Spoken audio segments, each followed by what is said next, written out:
안녕하세요.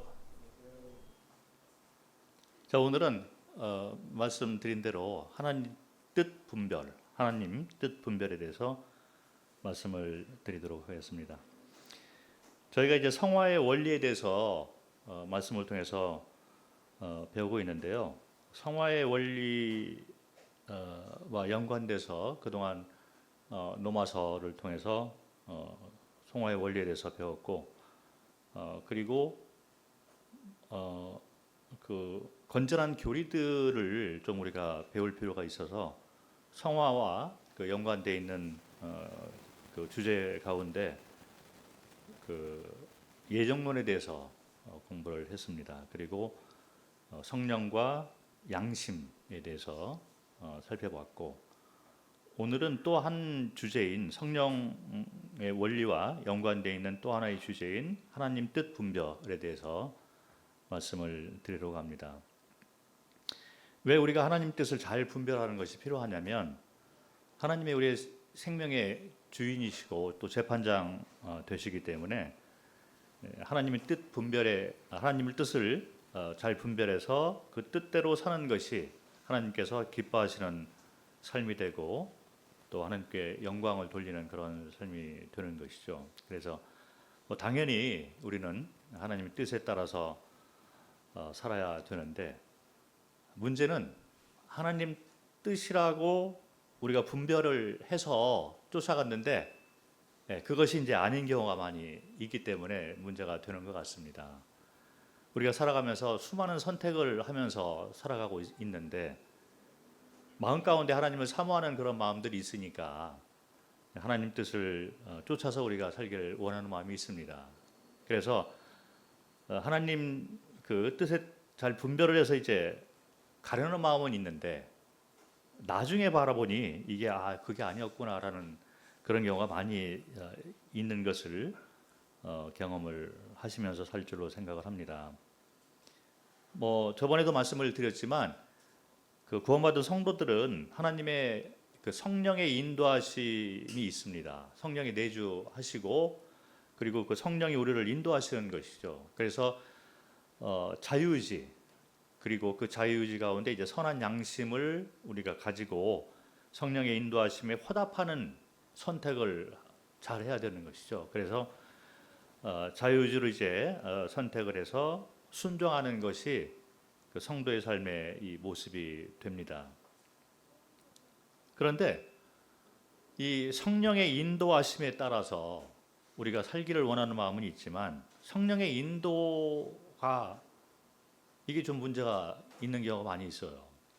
그래서 그 성도들 각 개인의 이제 그 분별의 기준이 또 다를 수가 있지만, 대개 보면 교회의 가르침 가운데 이제 이게 그 성령의 인도하심에 대한 그 기준을 어떻게 정해서 가르치냐에 따라 가지고 거기에 이제 그 배움을 받은 분들이 그 하나님의 뜻을 분별하는 데 있어서 그 기준 자체가 많이 달라지는 것을 볼 수 있습니다.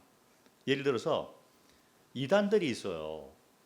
우리 생각할 때 아니 저렇게 상식이 있는 분들이 어떻게 이단에 저렇게 빠질 수가 있을까 이렇게 생각을 많이 하는 경우가 있는데, 이단에 왜 빠지냐면 이분들이 하나님을 사랑하는 마음이 있어요. 물론 구원 받지 않은 분들이기 때문에 그럴 수도 있겠죠. 그러나 마음 가운데 이제 어쨌든 하나님을 쫓아서 살고자 하는 그런 마음이 있는데 이단에 많이 빠져 있는 걸 볼 수 있어요. 왜 그러냐면 교주가 말하는 이 가르침이 하나님 뜻이다라고 분별을 그렇게 하기 때문에 그 말을 다 받아들이게 된다는 거죠. 이 교주가 이 가르칠 때 내가 성령이다, 내가 하나님의 분신이다, 나는 하나님의 특별한 그 부르심을 받고 이런 가르침을 하고 있다, 이렇게 하기 때문에 그거를 이제 그 듣고서 이게 하나님의 뜻이다라고 분별을 하는 사람들이 이제 이단에 빠지는 경우를 많이 보게 됩니다. 그래서 이단들도 이제 그렇게 하나님 뜻 분별에 대해서 그 잘못 기준을 가지고 있기 때문에 그렇게 빠져들게 되는 것을 또 볼 수 있습니다. 또 어떤 경우가 있냐면 어떤 교회는 환상이라든지 또 이 비전, 그리고 꿈 이런 것을 강조하는 그런 교회가 있어요. 대부분 보면 이제 오순절 계통의 이제 교회들이 그런 가르침을 많이 합니다. 그래서 물론 뭐 말씀을 따라서 한다라고 얘기를 하고 있지만 하나님 뜻 분별에 대한 기준 자체가 환상이나 꿈, 비전 이런 것을 강조를 하는 가르침을 하는 그런 교회가 있는데 뭐 제가 1992년도 1월 달에 태국에 선교사로 파송을 받고 갔는데 그 해 10월 달에 이제 10월 28일 날 1992년도 10월 28일 날 예수님의 재림 사건이 있다라고 믿는 그런 선교사가 같은 동네에 살게 되었습니다. 그 이분이 한국에서 인류대학을 나왔어요. 그리고 치과 의사인데 다 버리고 모든 걸 포기를 하고 가족들과 함께 태국에 선교사로 온 거예요. 근데 이분이 전파하는 메시지가 10월 28일 날 이제 예수님이 다시 오신다. 뭐 한국에도 난리 났던 그런 사건인데 전 세계로 이분들이 퍼져 있었어요. 그런데 제가 이제 안 믿잖아요. 그게 성경에 그렇게 기록된 게 어디 있느냐. 그러니까 이분이 그 당시는 뭐 비디오도 이렇게 없었어요. 뭐 인터넷도 안 되던 그런 시기였었는데 이분이 비디오 세트를 저희가 이제 테레비도 없었는데 테레비를 가져다가 비디오 이게 꽂는 거 있잖아요. 그거를 다 설치를 해서 틀어놓은 거예요. 저희 집에. 그래서 이분은 선교사지만 저한테 이제 선교를 하는 거지. 그래서 10월 28일 날 예수님이 반드시 오신다. 그러니까 준비를 해야 됩니다. 그런 메시지예요. 그래서 제가 그걸 봤는데 어떤 한 분이 여자분이 나와가지고 3시간, 4시간을 얘기를 쉬지도 않고 얘기를 해요. 그런데 이분이 환상을 봤다는 거지. 그러면서 자기가 환상 가운데 하늘에 올라가서 예수님을 만나서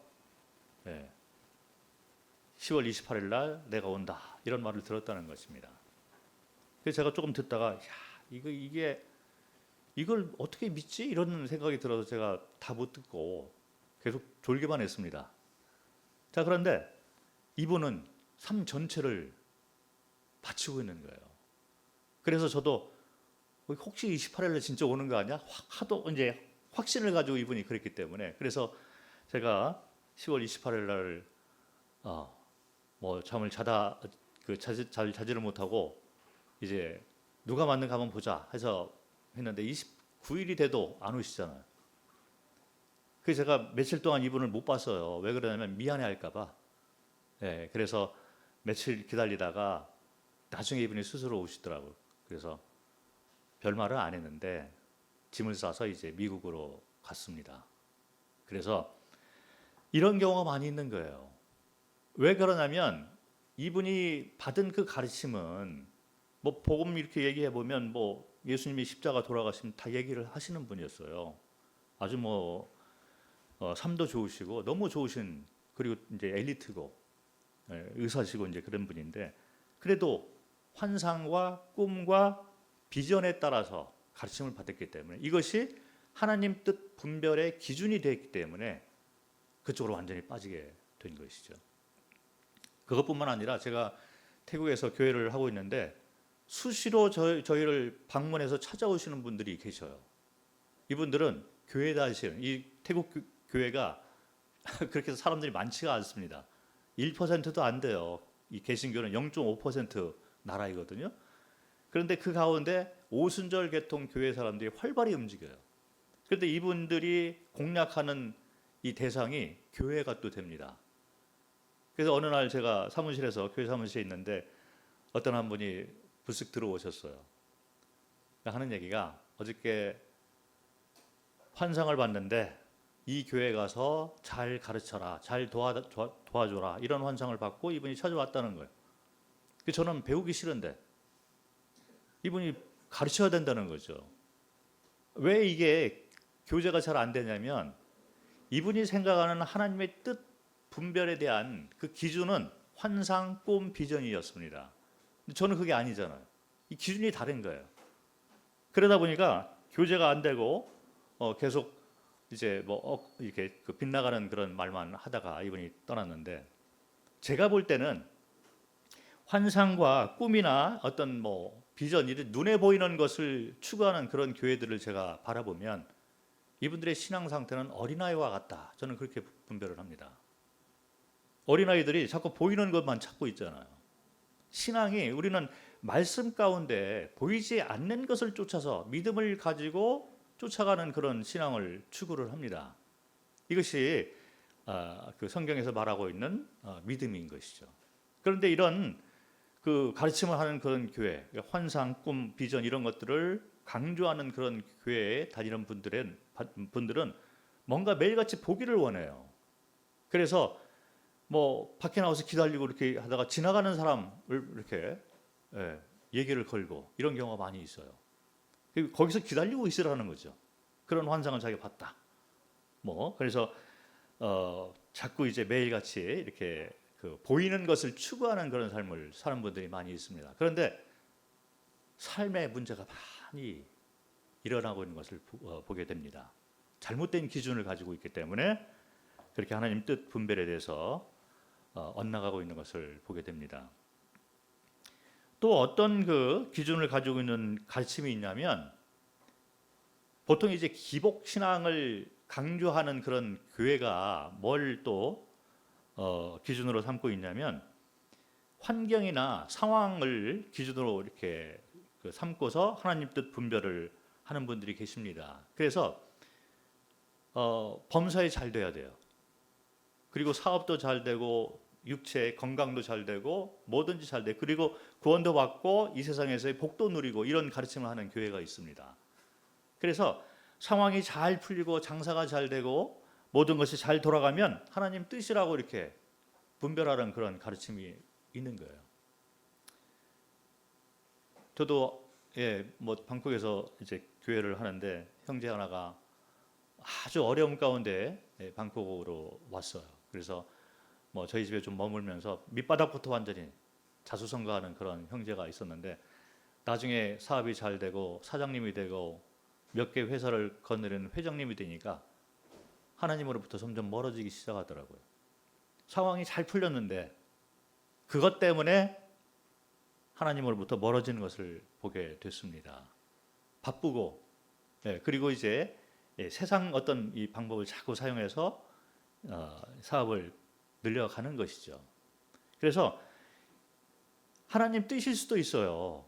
사업이 잘 되거나 어떤 건강이 잘 이렇게 회복이 되거나 명예가 이렇게 되거나 이런 것들이 하나님 뜻 아니라고 말씀을 하는 것이 아니라 하나님 뜻일 수도 있지만 반드시 그렇다는 것은 또 아니라는 것을 제가 말씀을 드리고 싶습니다. 그것 때문에 오히려 넘어지는 경우가 너무 많이 있는 거예요.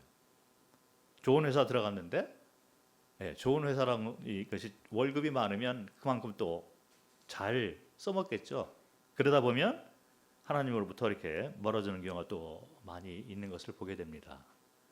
그래서 하나님 뜻일 수도 있지만 반드시 또 그렇지는 않다. 그것이 기준이 될 수 없다는 것을 우리는 생각을 할 필요가 있습니다.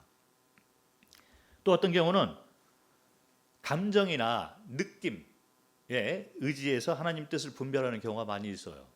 내가 이런 일을 하기 위해서 기도를 하고 있는데 어떤 경우가 이렇게 있어요. 그래서 그쪽에 선택을 딱 했는데 내 느낌이 좋습니다. 내가 평안함이 있어요. 그래서 주님께서 나에게 평안을 주셨다. 그래서 나는 그거를 하나님 뜻으로 알고서 그쪽으로 선택을 하는 경우가 또 있습니다. 나의 평안함, 마음의 평안함, 또 느낌, 이걸 쫓아서 그걸 기준으로 삼아서 하나님 뜻 분별하는 경우가 있는데, 그럴 수도 있는 거죠. 그러나 그것이 과연 성경에서 말하는 하나님 뜻 분별의 기준이 될까? 자, 이분이 어떤 경우는 평안한데 이것이 상황이 딱 바뀌잖아요. 그러면 평안이 또 깨지는 경우가 있어요. 그리고 이 성도 각자의 어떤 그 신앙의 성숙도에 따라 가지고 이게 평안함이 달라질 수가 있을 것입니다. 저번에 우리가 공부한 그 양심, 선한 양심으로 바라볼 때는 양심의 가책이 자꾸 드는 거예요. 그런데 양심이 점점 변화돼서 담대해지고 약해지고 그리고 더러워진 양심이 되었을 때는 일을 해도 가책이 없습니다. 마음에 평안함이 있어요. 교회를 이제 빠지게 되고 하나님으로부터 멀어지게 되고 말씀을 안 봐도 다 그런 거지 뭐 내가 바쁘니 이러면서 양심 자체가 변화가 되어 있는 경우에는 양심의 가책이 없습니다. 그렇게 살아도 평안함이 있는 거예요. 그래서 점점 하나님으로부터 멀어져도 본인은 평안합니다. 느낌이 좋아요. 그리고 세상을 즐기고 있는 그런 소위 성도라고 하는 그런 분들이 많이 있는 것을 볼 수가 있습니다. 그리고 어떤 경우는 본인이 세워놓은 그 목적이 있습니다. 그 목적이 욕심과 또 정욕이나 탐심에 의해서 그거를 간혹 세울 때가 있잖아요. 그런데 마음의 평안이 있어요. 어떤 되어지는 상황을 볼 때 마음의 평안이 있어서 이것이 하나님의 뜻이다라고 생각할 수가 있다는 것입니다. 그래서 그것이 하나님 뜻 분별의 기준이 될까? 우리는 그런 의심을 또 가질 수가 있을 것입니다.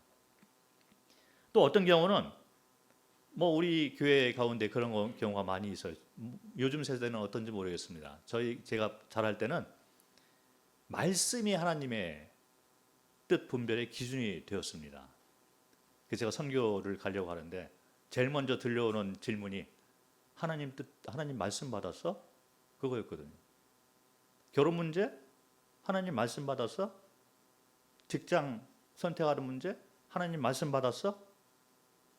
자, 그래서 말씀을 받았느냐 안 받았느냐에 따라 가지고 그것이 하나님 뜻이다 아니다 이렇게 가르치는 그런 교회들이 또 있습니다. 그래서 어떤 뭐 우스갯소리로 그런 말도 하는 경우가 있는데 어떤 분이 선택을 해야 되는 기로 가운데서 기도를 열심히 하고 자 이제 내가 말씀을 받기 위해서 성경을 폈습니다. 딱 폈는데 마태복음 27장에 나와 있는 유다가 스스로 목을 메어 죽으니라 이런 말이 있잖아요. 그래서 그 말씀이 눈에 확 들어오는 거예요. 내가 목을 메어야 되나? 그건 아니잖아요. 그래서 이건 아니겠지. 그래서 성경을 급하게 덮고 다시 기도하고 다시 한번 딱 폈는데 요한복음 13장에 나와 있는 내가 하는 일을 속히 행하라.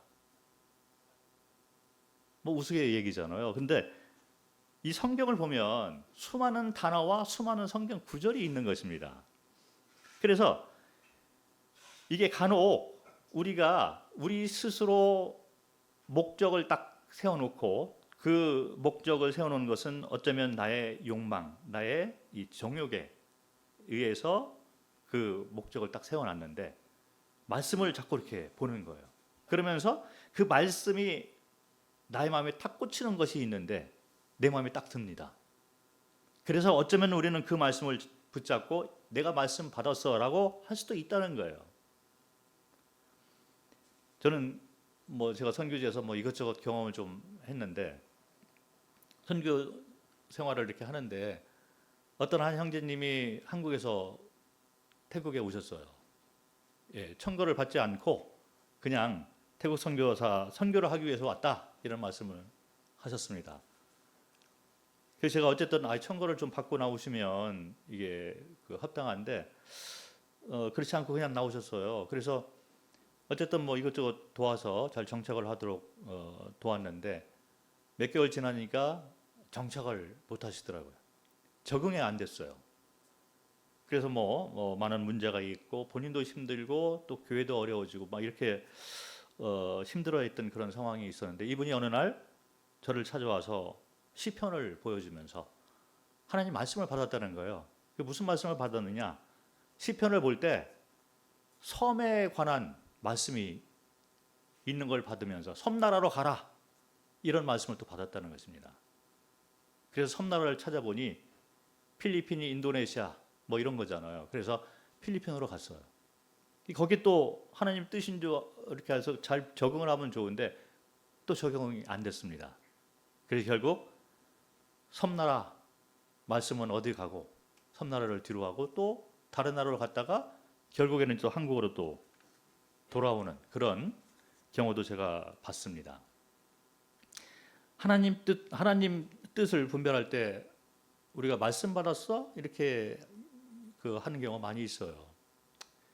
그런데 이것이 우리 생활하는 가운데 위로와 격려는 될 것 같아요. 그런데 이것이 하나님 뜻 분별의 기준이 될 수 있을까? 이런 의문이 있습니다. 자꾸 바뀌게 되고 본인은 말씀을 받아서 나는 이 여자하고 이 자매하고 나는 결혼을 해야 돼. 나는 말씀을 받았어. 자, 그런데 그쪽 자매의 입장에서는 나는 이 형제하고는 안 돼. 이미 마음을 접었어. 나도 말씀 받았어. 말씀 받고서 반대. 이쪽은 말씀 받고서 적극적으로 프로포즈. 뭐 이런 경우도 있는 경우죠. 물론 성경을 보면 특별한 경우가 있습니다. 환상이나 또 이렇게 비전을 통해서 또 환경과 이런 걸 바꿔가면서 하나님이 인도하신 그런 말씀들이 있어요. 뭐 우리가 구약의 예를 볼 것 같으면 구약에는 이 말씀이 이렇게 완성이 안 됐던 그런 시대였기 때문에 하나님께서 이제 꿈이라든지 직접 또 대화를 하시는 경우도 있고 그렇게 또 환상 가운데 이렇게 인도하시는 것이 나와 있습니다. 그리고 이제 사도행전 같은 경우 아직 이제 교회 시대의 과도기적인 그런 시기 가운데에서 뭐 이렇게 예를 들어서 뭐 사도행전 16장 이런 데 보면 사도 바울이 이제 유럽 선교 쪽으로 인도함을 받는 걸 또 볼 수 있습니다. 그래서 유럽 선교 쪽으로 인도하기 위해서 꿈속에서 이제 마게도니아 사람들을 이렇게 보게 되고 비전을 품고 이제 그쪽으로 가서 유럽 선교가 열리는 것을 볼 수 있습니다. 그래서 이렇게 특별한 경우가 있어요.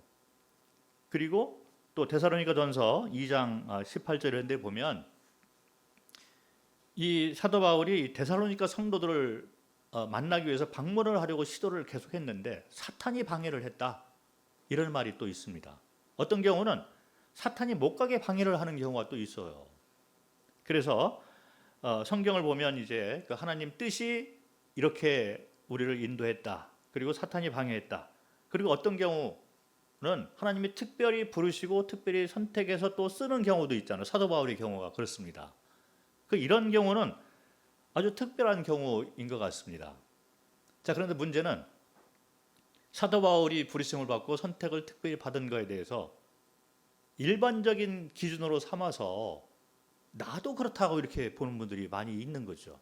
또 그렇게 교회에서 가르치는 경우가 있기 때문에 그것이 마치 일반적인 기준인 것처럼 가르쳤을 때 많은 문제가 있고 혼란 가운데 빠지는 경우를 보게 됩니다.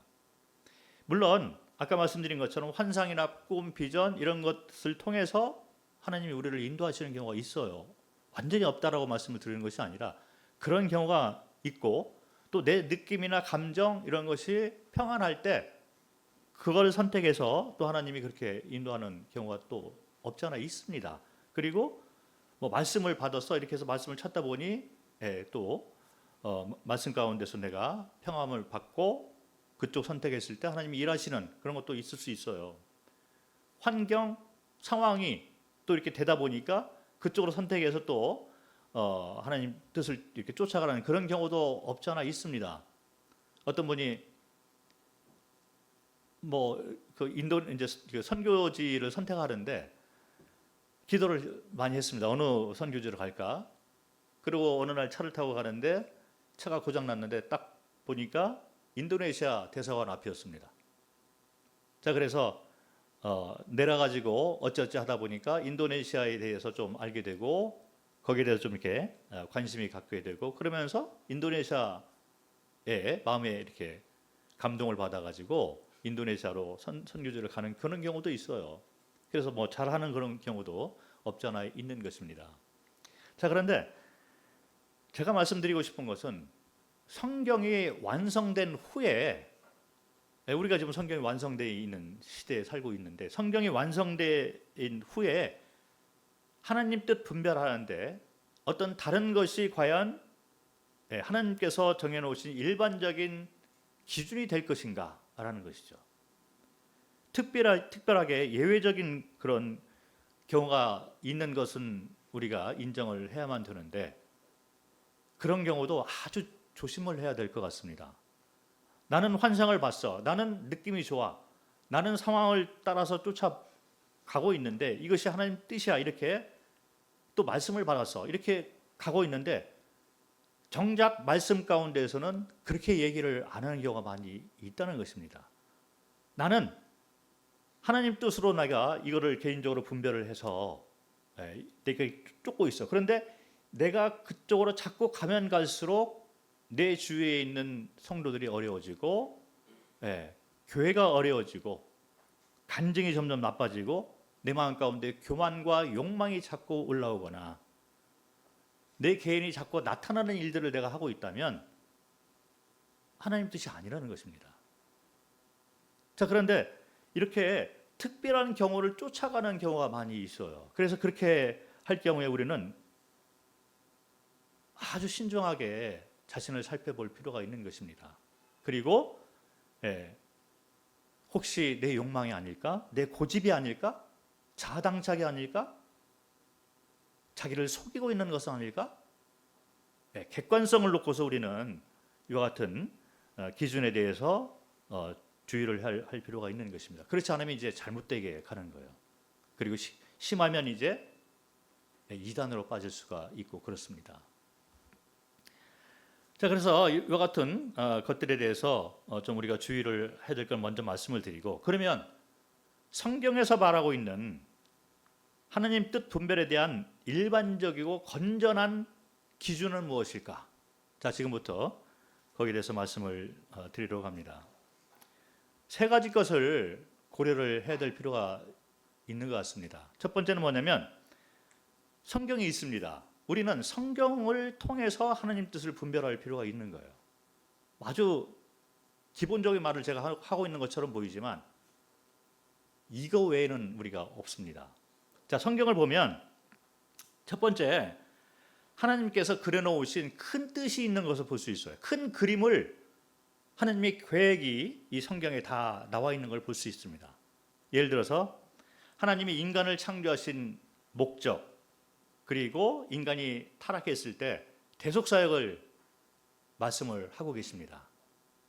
예수께서 창조주이심에도 불구하고 이 땅에 오셔서 몸을 가지고 오셔서 대신 죽고 심판을 받아서 믿는 자들은 다시 하나님과의 관계가 회복되는 이와 같은 대속사역을, 그리고 부활을 통해서 내가 왕이고 주인이고 심판장이다라는 것을 증명한 이와 같은 대속사역이 성경에 나와 있다는 것입니다.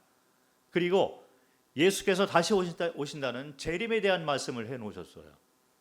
그리고 믿지 않는 자들은 심판을 당한다. 그리고 상급을 가지고 와서 성도들에게 준다. 영원한 삶에 대한 약속을 해놨다.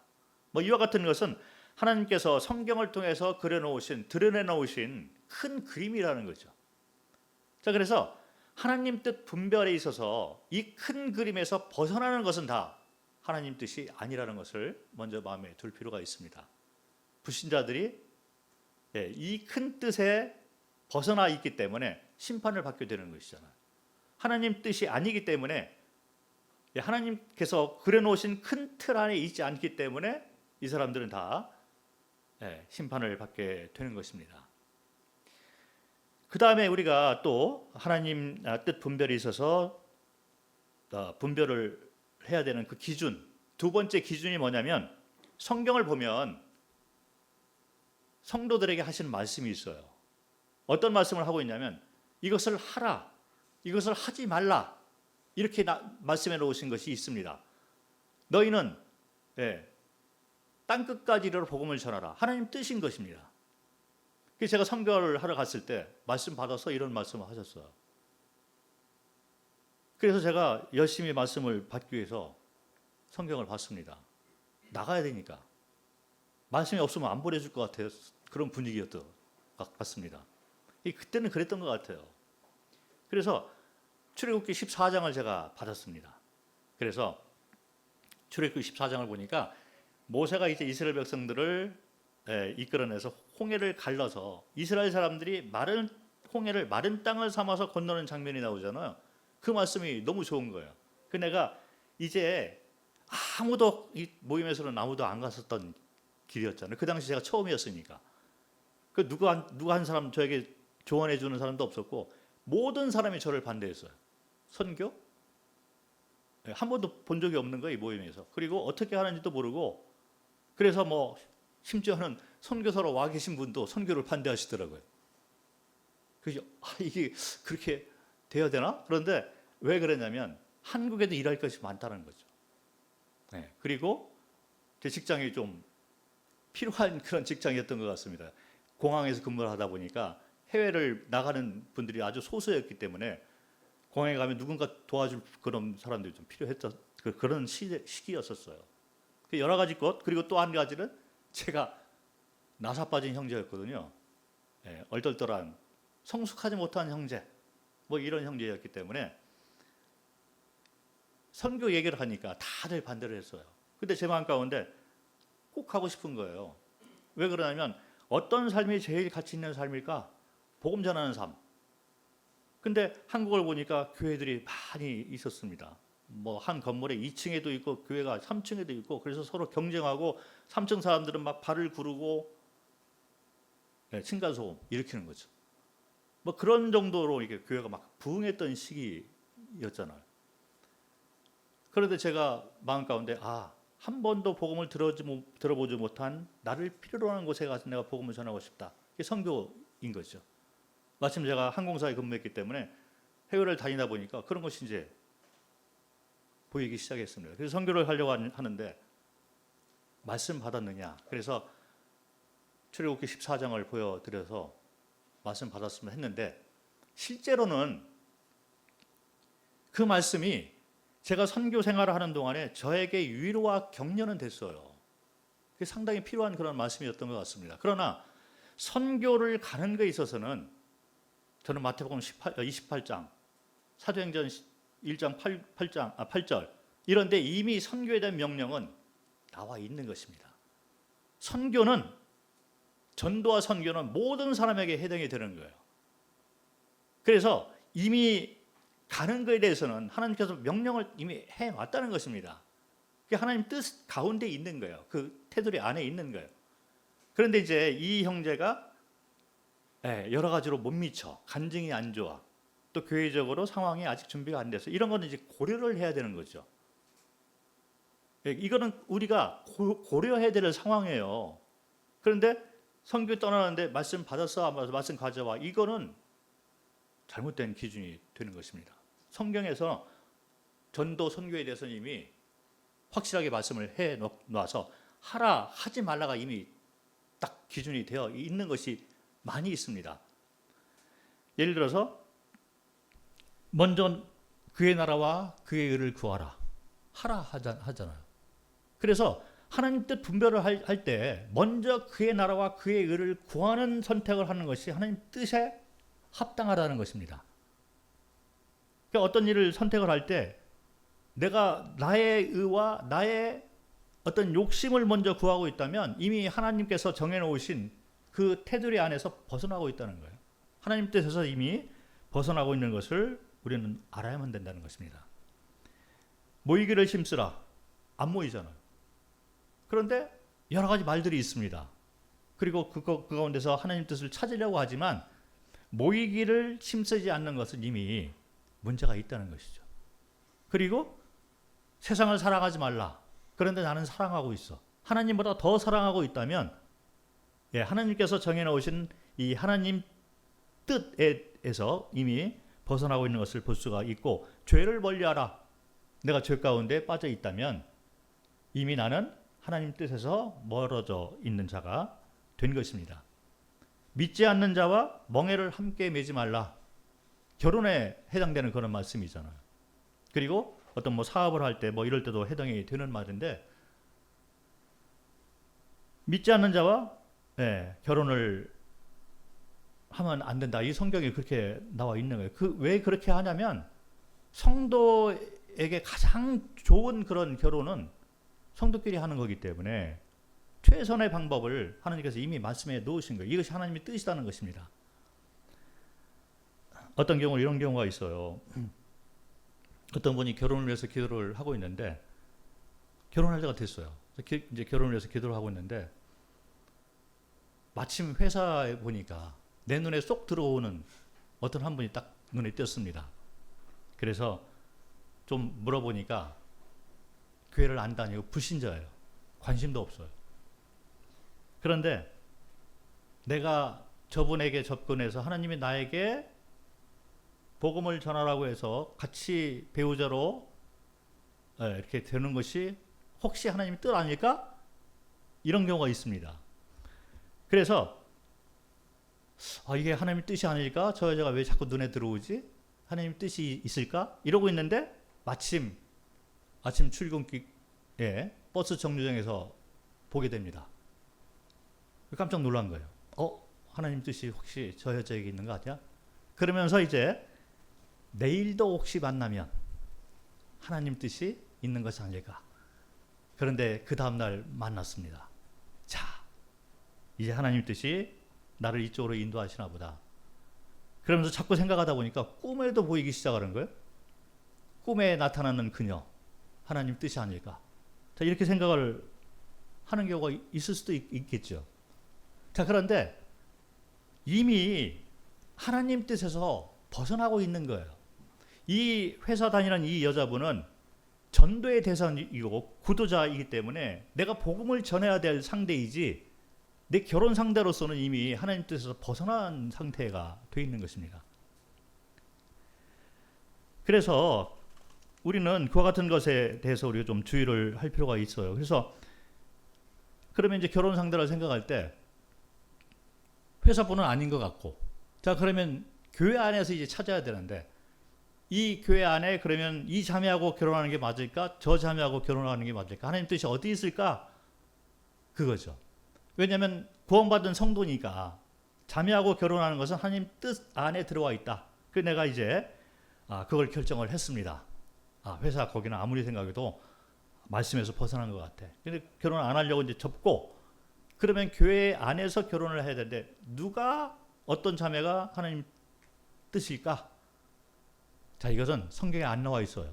성경을 아무리 뒤져봐도 누구누구 자매하고 결혼해라, 이게 안 나와 있는 것입니다. 이런 경우는 세 번째 기준으로 들어가야 되는데, 하나님께서 우리에게 자유의지를 주셨습니다. 선한 양심을 주셨고 스스로 선택을 하도록 인도하시고 있다는 것이죠.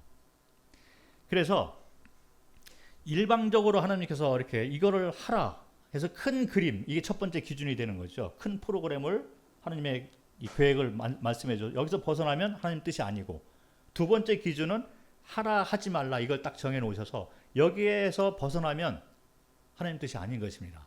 세 번째 기준은 뭐냐면 우리에게 양심과 자유의지를 줘서 우리가 선택을 해야 되는 거예요. 이때 선택을 할 때 여러 가지 고려를 해서 하게 됩니다. 이 자매는 영적 비전이 과연 무엇일까? 내가 가지고 있는 비전과 맞을까? 내가 배우자를 생각할 때 영적 비전이 같아야 될 거 아니에요. 대화를 해보고, 그리고 영적 상태가 어떨까? 이 대화를 해보니까 이 자매는 자꾸 이 세상적인 얘기를 자꾸 하게 되니까 내 마음이 불편해. 그래서 이거는 힘들다.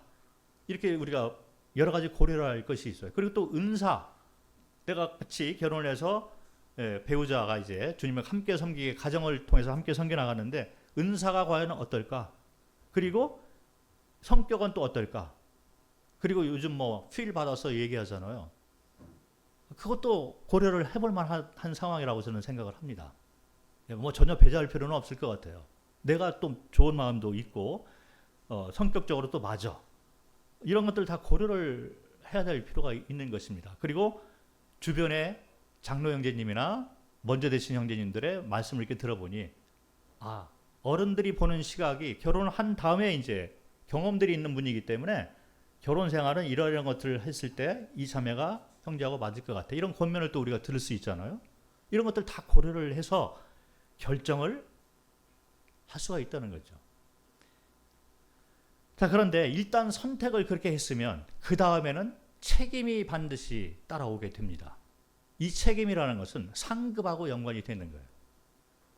그래서 일단 그렇게 선택을 했을 경우에는 그 다음부터는 책임을 가지고 자기의 선택에 대해서 끝까지 책임을 질 필요가 있는 것입니다. 하나님은 상급을 줄 때 그렇게 이제 하시는 거죠. 하라 하지 마라 이렇게 다 해놓고 그 다음부터 이제 거기에 대해서 어떤 선택을 하는가에 따라 가지고 거기에 대해서 책임을 물으시고 상급을 또 주시고 이렇게 하는 것 같습니다. 아까 말씀드린 것처럼 저희 간증 가운데 이제 뭐 선교 가려고 할 때 선교에 대한 것은 말씀이 이미 나와 있는 거예요. 그래서 제가 선교 결정하는 거, 선교사로 가는 것은 맞다. 그런데 형제를 바라보니 형제가 아직 영적으로 성숙하지가 않은 것 같아. 이건 교회적으로 고려를 해야 될 상황이잖아요. 그래서 교회 장로님들이 모여가지고 형제가 어떻게 하는 걸 좀 본 다음에 우리가 참가를 해주겠다. 그리고 지원을 해줄까를 나중에 결정하겠다. 이런 것은 고려를 할 상황이에요. 거기까지 뭐 우리가 딱 잘라면서 나 말씀 받았으니까 가야 됩니다. 이렇게 해서는 또 안 될 것 같습니다. 어른들 또 말을 먼저 되신 분들의 말을 또 우리가 고려를 해야 되는 거죠. 그리고 내 삶의 간증, 내 은사, 또 내가 막 쉽게 감정이 변할까? 선교지는 새로운 상황이잖아요. 문화, 언어 이런 것이 다 다르기 때문에 그런 걸 과연 내가 잘 견뎌낼 수 있을까? 그리고 다른 분들이 교회적으로 볼 때 이 형제가 잘 견뎌낼 수 있을까? 고려를 해야 될 것이 있어요. 근데 그런 걸 고려할 때도 장로들이 모여가지고 내가 이 형제를 보냈는데 말씀을 받았느냐 하면 이렇게 할 필요는 없을 것 같습니다. 자칫 잘못하면 잘못된 말씀을 또 받을 수가 있어요. 아까 말하는 것처럼 나는 저 여자가 좋아. 그 말씀을 자꾸 찾고 있는 거예요, 내가. 그래서 나는 말씀을 받았는데 저쪽에서는 안 받았어. 뭐 그런 경우도 있는 것 같습니다. 이 하나님 뜻 분별에 대해서 제가 하나의 비유로서 예시를 좀 말씀을 드리고 싶습니다. 이게 합당한 예시가 될지를 모르겠는데 제가 이렇게 생각을 해보면서 뭐 이런 예시가 하나님 뜻 분별할 때 좀 도움이 되지 않을까 생각을 해서 소개를 좀 드리고자 합니다. 백화점이 있어요. 새로운 백화점인데 오픈식을 합니다. 그래서 특별히 먼저 이렇게 신청을 한 100명에 한해서 아주 특혜를 주는 그런 이렇게 특별 행사를 했어요. 이 백화점이 이제 오픈하기 전에 선착순 100명을 받습니다. 그리고 쿠폰을 100만 원 상당하는 쿠폰을 줬어요. 그리고 이제 어떤 안내 제한이 있는데 이 쿠폰을 어떻게 사용해야 되느냐? 2시간 시간을 드릴 테니 그리고 이 백화점 5층 건물에 매점들이 있잖아요. 어떤 층에는 어떤 것을 팔고 이런 매점들이 다 있는데 그 안내도가 있습니다. 그 안내도를 작성해서 100명에게 주는 거예요. 쿠폰 100만 원, 그리고 안내도, 그리고 시간은 2시간. 그리고 이 쿠폰은 다른 데 가서는 사용할 수 없는 거죠. 그래서 2시간 안에 이 안내도를 보고 사고 싶은 것을 다 결정해서 2시간 안에 다 사면 100만 원을 다 쓸 수 있습니다. 그런데 산 물건은 다 당신 것입니다. 이 특별 행사를 하는 거예요. 자, 그래서 어떤 이 사람은 이 안내도를 잘 살펴보고 먼저 뛰어다니기 전에 안내도를 잘 살펴보고 여기는 이거 있고 말씀을 잘 보는 거죠. 안내를 잘 보고 계획을 잘 세워가지고 딱 뛰기 시작합니다. 자기가 원하는 것만 탁탁탁 사가지고 2시간 안에 100만 원을 충분히 다 쓴 거예요. 그래서 상급이 아주 많이 있습니다. 근데 어떤 분은 안내도를 무시를 하고 우리로 말하면 말씀을 무시를 하고 말씀에 나와 있는 것은 뒤로 하고 자기의 감정 또 자기의 이 시각, 자기의 발, 행동 빠름 이런 걸 의지하면서 열심히 뛰어다니는 거예요. 그러면서 선택을 잘 못하고 우왕좌왕하다가 2시간이 다 흘러갔습니다. 산 것은 아주 조그만한 몇 가지 안 된 거예요. 그러면 상급이 그만큼 차이가 있게 되는 것이죠. 하나님 뜻 분별은 하나님께서 말씀 가운데 큰 계획을 말씀하셨고, 그리고 두 번째로 하라 하지 마라를 말씀하셨어요. 거기에 대해서 얼마나 우리가 이 말씀에 따라서 선택을 잘해서 순종하는 것에 따라서 우리는 상급을 크게 받을 것입니다. 그리고 성경에 나와 있는 하지 말라, 하라 이거 외에 다른 선택은 선한 양심을 가지고 우리가 여러 가지 것을 고려해서 스스로 선택을 하게 되는 것입니다. 예를 들어서 나는 이 선택을 하는 데 있어서 영원한 상급을 나는 먼저 우선순위로 생각을 해요. 그리고 먼저 그의 나라와 그의 의를 구하라는 말씀을 내가 붙잡고 이 선택을 할 거야. 네, 나는 이런 쪽으로 하나님을 섬기고 싶어. 그래서 내가 이런 선택을 했어. 이 직장을 구했어. 뭐 이런 여러 가지 것을 고려를 해서 그 선택을 해서 우리는 가게 되는 것입니다. 그리고 거기에 대한 책임, 상급이 주어지게 된다는 거죠. 제가 일반적인 하나님 뜻을 분별하는 데 있어서 일반적인 기준에 대해서 말씀을 드렸어요. 아까 말씀드린 것처럼 특별한 경우가 있을 수가 있지만, 그러나 특별한 경우를 쫓아가려고 할 때 우리는 더 주의해야 될 필요가 있는 것 같습니다. 내가 내 교만으로 이걸 하는 것이 아니야? 내 욕망과 내 이름과 명예를 위해서 이 선택을 하고 있는 것이 아니야? 뭐 내가 세상을 사랑하기 때문에 이런 선택을 하고 있는 것이 아니야? 주의를 할 필요가 있고, 가능한 우리는 말씀으로 들어와서 하나님께서 정해놓으신 일반적인 하나님께서 정해놓은 그 기준 가운데서 하나님 뜻을 분별하면 큰 무리 없이 상급을 받을 수 있지 않나 이렇게 생각을 합니다. 자, 오늘 말씀은 여기서 마치도록 하겠습니다.